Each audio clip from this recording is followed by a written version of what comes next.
In this video, we're going to go over how to print labels and receipts. So if you go up to Repairs, we will go to Manage Tickets.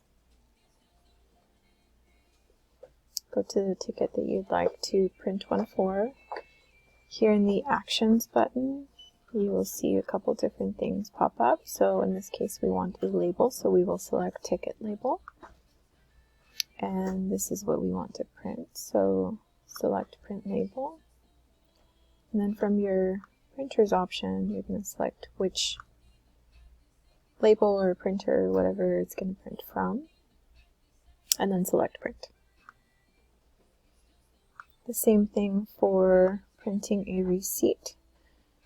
Go here.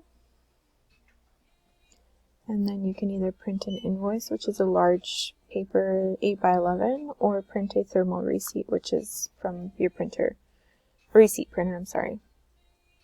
And then from here, same thing, you select which printer it's going to print from.